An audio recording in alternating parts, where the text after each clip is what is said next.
Reality is that Indians have been in uniform in our country since its formation. Now, the Civil War is a real serious issue because the reality is that the South, most of the main tribes were located in the South. You know, the so-called civilized tribes, you know, the Choctaws, the Cherokees, the Creeks. And as you may be aware, Indians also had slavery. And it was they had slavery before blacks were brought into the Americas. I mean, they captured people and they took them into the communities and they became into the community. But see, with the blacks and Indians, the slavery was kind of colorblind, because you were a slave in a sense, but you could be married into the tribe. You could be equal in a lot of ways, except that you didn't have the same freedom. You couldn't go home for dinner like you used to.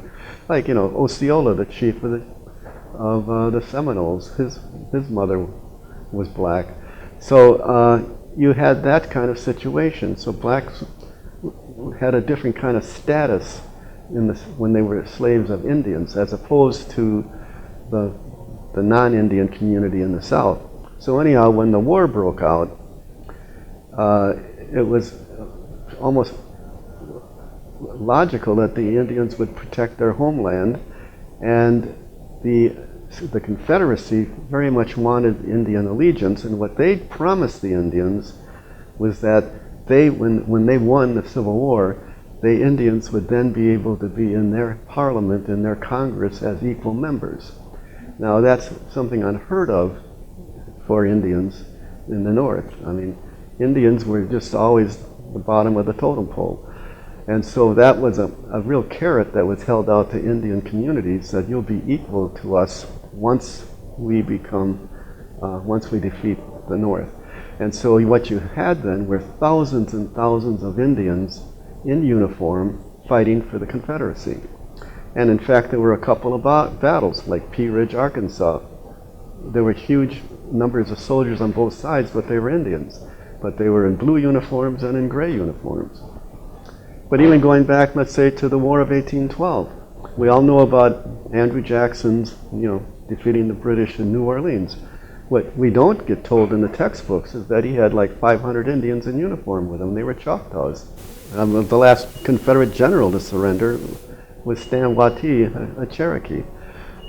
What, again, people don't even realize, the highest ranking Indian in the Civil War was Eli Parker. He was Grant's secretary.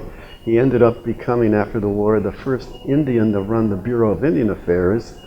But when Lee surrendered at Appomattox, it was Parker who wrote the surrender documents, because he had the best handwriting.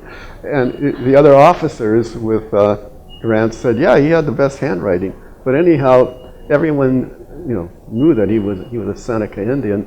And when Lee walked into the room, he saw Parker and he said, I'm so glad a real American is here. And Parker says to him, sir, we are all Americans here.